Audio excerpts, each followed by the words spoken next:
Welcome back to guys my channel Civil Achiever. आज हम लेकर आए हैं दिसंबर 2022 सीटेट एग्जाम से जुड़े कुछ महत्वपूर्ण कॉन्सेप्ट को, जिसको समझकर आप फ्री में भी सीटेट को निकाल सकते हैं। तो बस चाहिए यही कि आप इस क्लासेस को रेगुलर देखें, जो रेगुलर टाइम पर प्रतिदिन आएगी, और इस वीडियो को कम से कम लाइक, सब्सक्राइब और शेयर जरूर करें। और आज मेनली हम लोग कॉन्सेप्ट को समझेंगे, जिससे आप बहुत सारे प्रीवियस ईयर सवालों को सॉल्व कर सकते हैं। तो चलिए बिना किसी देरी के हम शुरू करें। देखिए, सबसे पहले आज हम लोग जानेंगे अपसारी सोच वर्सेस अभिसारी सोच, यानी अपसारी सोच और अभिसारी सोच क्या होता है। ये जो है या पेडागोजी से जुड़ा हुआ है, चाहे आप ईवीएस का पेडागोजी बनाएं या सीटीपी का या हिंदी वगैरह का। तो सबसे पहले हम लोग जानते हैं कि अपसारी सोच क्या होता है। तो अगर कोई बच्चे को कोई समस्या दी जाती है और उस समस्या का समाधान वह अलग अलग तरीके से करता है, तो इसे अपसारी सोच कहा जाता है। यानी बच्चा तरह तरह से जवाब ढूंढने का प्रयास करता है। यानी अपसारी सोच का मतलब होता है एक से अधिक तरीके से जवाब ढूंढना। जब हम एक से अधिक तरीके से जवाब को ढूंढते हैं, समस्या का समाधान करते हैं, तो यह अपसारी सोच को दिखाता है। अगर इसका एग्जाम्पल देखें तो मान लीजिए कि सरला कक्षा 5 में पढ़ती है और वह शिक्षक के सवालों को अलग अलग तरीकों से बनाने का प्रयास करती है, तो वह किस सोच से प्रेरित है? तो वह अपसारी सोच से प्रेरित है। यानी अपसारी सोच का मतलब हुआ एक से अधिक तरीके से सोचना। तो यह तरीका अच्छा भी है, क्योंकि इससे बच्चे की कल्पना शक्ति और चिंतन शक्ति का विकास होगा। वही बात करें अगर अभिसारी सोच की, तो अभिसारी सोच का मतलब होता है एक ही तरीके से सोचना। यानी अगर आपको कोई समस्या दी हुई है तो आप उसका जवाब केवल एक ही तरह से सोच रहे हैं, तो इसे ही अभिसारी सोच कहते हैं। तो यह एक बंद सोच है, यानी इसमें बच्चों का कोई विकास नहीं होता, न ही बच्चे अपनी क्षमता के अनुसार सोच पाते हैं। तो अपसारी और अभिसारी को आप अच्छे से समझ लें कि अपसारी सोच वो होती है जिसमें हम एक से अधिक तरीके से समाधान ढूंढते हैं, और अभिसारी सोच वो होती है जिसमें हम सिर्फ एक ही तरीके से सोचते हैं। तो अभिसारी सोच जब भी आए तो इसको गलत मानना है, क्योंकि यह बच्चों के विकास के लिए सही नहीं है, जबकि अपसारी सोच बच्चों के विकास के लिए बिल्कुल सही है। बढ़ते हैं गाइस अपने दूसरे टॉपिक की ओर। दूसरा टॉपिक है हमारा जिगसॉ। ये कक्षा 3 के एनसीईआरटी ईवीएस में दे रखा है कि जिगसा क्या होता है। तो आपने अक्सर बच्चों को देखा होगा कि बच्चे खिलौनों को तोड़ देते हैं और फिर उसके पार्ट को जोड़कर खिलौना बना देते हैं, या अलग अलग चित्रों के टुकड़े को जोड़कर नया चित्र बनाते हैं। तो इसे ही जिगसा कहते हैं। यानी जिगसा का मतलब क्या है कि टुकड़ों को जोड़कर चित्र बनाना।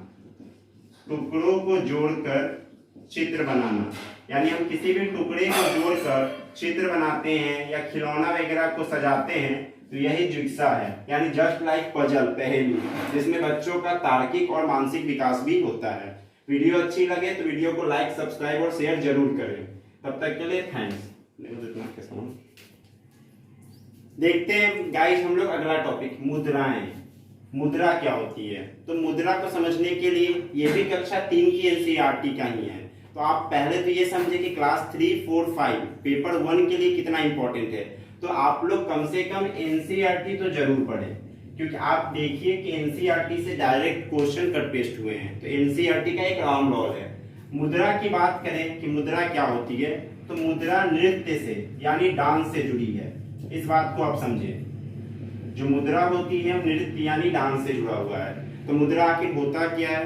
तो आप ये हम लोग देखते हैं कि जो भी कोई डांस करता है, नृत्य करता है, तो वह तरह तरह की चेहरे के भावों को, हाथ और पैर की भंगिमाओं को दिखाता है, यानी तरह तरह के स्टेप को करता है। इसी स्टेप को मुद्रा कहा जाता है। यानी एक नर्तक के द्वारा, एक डांसर के द्वारा जो तरह तरह के हाथ, पैर और चेहरे का भाव बनाया जाता है, यही भाव मुद्रा कहलाता है। यानी इंग्लिश में ही इसको स्टेप बोलते हैं।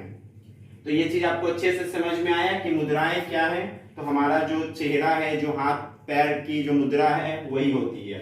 अगला क्वेश्चन है सवाल गाइस, मकान और घर में क्या अंतर है?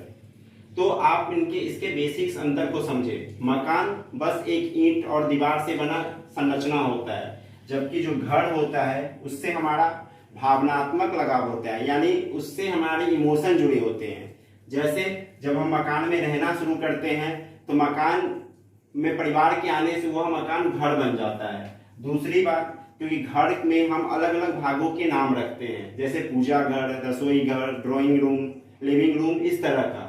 इसके अलावा जो घर होता है उसे हम तरह तरह के सामानों से सजाते भी हैं। तो जब मकान को तरह तरह के सामानों से सजाया जाता है, घर के अलग अलग हिस्से किए जाते हैं, उनकी भावनाएं जुड़ जाती है परिवार की, तो वह मकान हमारा घर बन जाता है। यानी आप कह सकते हैं कि मकान से जब भावनात्मक लगाव हो जाता है, हमारा इमोशन अटैच हो जाता है, तो वो घर का रूप ले लेता है। और घर एक निर्जीव ना होकर ये हमारी एक क्या है, तो भाव है। तो आप इस बात को समझे। नेक्स्ट है संरचनावादी अध्ययन क्या है। तो आपको पहले दो चीज को समझना पड़ेगा। एक होता है शिक्षार्थी यानी बच्चे, और एक होता है शिक्षक यानी जो पढ़ाने वाले होते हैं। तो जो संरचनावादी दृष्टिकोण है अध्ययन, इसमें क्या होता है कि जो शिक्षार्थी होते हैं बच्चे और जो शिक्षक होते हैं दोनों सक्रिय होते हैं, यानी दोनों एक्टिव होते हैं, दोनों क्रियाशील होते हैं। तो आपको ये मानना है कि संरचनावादी अध्ययन में जो बच्चे हैं और जो शिक्षक हैं दोनों सक्रिय हैं, दोनों क्रियाशील है। और बच्चों के क्रियाशीलता का मतलब क्या है कि बच्चे उत्सुक हैं, बच्चे शिक्षक के प्रति जिज्ञासु हैं और ज्यादा से ज्यादा सीखना चाह रहे हैं, जबकि शिक्षक खुद प्रेरित है और बच्चों को और ज्यादा प्रेरित करना चाह रहा है। वीडियो को अच्छे लगे तो लाइक, सब्सक्राइब और शेयर जरूर करते रहें। आज अभी हम लोग गाइस बच्चे और शिक्षक के बारे में कुछ जानेंगे कि बच्चा कौन है, शिक्षक कौन है। ठीक है, तो सबसे पहले तो आप जाने कि जो बच्चा है उसे हम शिक्षार्थी भी कहते हैं। इसके अलावा बच्चा जो होता है वो खोजी भी होता है, अन्वेषक भी होता है, और बच्चा सक्रिय भी होता है। आप एक बात हमेशा याद रखें कि बच्चा सुपरमैन होता है यानी सक्रिय होता है। बच्चा को कभी भी निष्क्रिय नहीं मानना है, यानी उसे खाली स्लेट, कोरा कागज कुछ नहीं मानना है, क्योंकि जब वो घर से आता है तो कुछ ना कुछ सीख कर आता है, कुछ ना कुछ अनुभव लेकर ही आता है। तो आपको बच्चा को क्या क्या मानना है, तो शिक्षार्थी मानना है, खोजी मानना है, अन्वेषक मानना है और सक्रिय मानना है। ये सारे बच्चे को मानना है। और क्या नहीं मानना है, तो बच्चे को कभी भी कोरा कागज, खाली स्लेट, ये सब नहीं मानना है। यानी ये भी नहीं दिखाना है कि बच्चा निष्क्रिय है, यानी बच्चे को हमेशा सुपरमैन मानना है। तो बच्चा के बारे में आप ये जाने कि बच्चा शिक्षार्थी होता है, खोजी है, अन्वेषक है, सक्रिय है, लेकिन कभी बच्चा कोरा कागज नहीं है, ना ही खाली स्लेट है। क्योंकि कोई भी बच्चा के लिए पहला स्कूल जो होता है वो परिवार होता है, और बच्चा परिवार से कुछ न कुछ सीखकर ही विद्यालय में जाता है। तो आप इस बात को भी ध्यान रखें कि जो बच्चा का पहला स्कूल है वो परिवार है। इसके बाद बच्चा स्कूल में आता है, तो स्कूल में वो शिक्षार्थी, खोजी, अन्वेषक या सक्रिय रूप में रहता है। चलिए, तो आपने यह जाना कि हम लोग को बच्चा को क्या मानना है। तो बच्चा शिक्षार्थी होगा, शिक्षा ग्रहण करने वाला, बच्चा खोजी होगा, अन्वेषक होगा, सक्रिय होगा, लेकिन कभी भी खाली स्लेट या कोरा कागज नहीं होगा। और ना ही उसे निष्क्रिय मानना है, बुद्धू मानना है, डरपोक कायर मानना है। बच्चे को हमेशा एक सुपरमैन की तरह लेना है जो हर कुछ सीख सकता है।